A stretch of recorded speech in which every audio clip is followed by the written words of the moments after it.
Hi, and thanks for logging on to the Daily DVAR Halacha. And here's a brand new Halacha for you, and it's for Tuesday, 10th day of October, 4th day of Chol HaMoed Sukkos. That's according to the count of being outside of Israel, but we won't get into that complication right now. But either way, I want to explain to you about Wednesday coming up.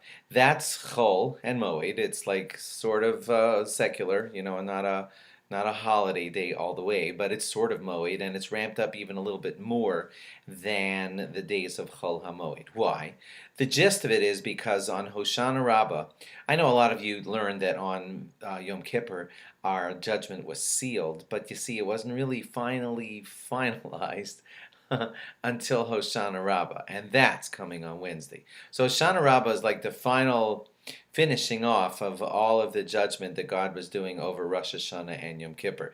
And that's why in some ways it'll have some of the reminders of it feels a little bit like Rosh Hashanah Yom Kippur. You'll see the Chazan in a white kittel, the way he was dressed up on Rosh Hashanah and Yom Kippur. Not that everybody puts on the kittel, just the Chazan. You'll see some of the davening have the same tune as Yom Kippur did, and that's because it's the final seal on all of our judgment. For example, any of you who have not done Tashlech yet, it didn't have to be done on Rosh Hashanah, if you didn't know that. It didn't even have to be done before Yom Kippur. If you still haven't got it done, it could be done all the way until Hoshana Rabbah, because that's the final seal on our judgment. Okay, so it's going to have an interesting davening. The beginning part of the davening is going to feel a little bit like the Shabbos davening, where you say all that Shabbos morning stuff all the way up to where Nishmas would be, and then you switch over to Yishtabach, and then you better go to a good shul that you could follow along, and they'll show you how to do it, because it will have a lot of extra stuff in it. And then they'll go around with the lulav and the esrog 7 times around the bima. And then there's this fascinating custom of taking the hoshanas, that's 5 aravos, together and beating them on the ground. One simple explanation for that, just in case it sounds so strange to you, is that the leaves of the arava sort of symbolically look like lips, and we want to show that we're beating our lashon hara to the ground. But that's only one of many explanations.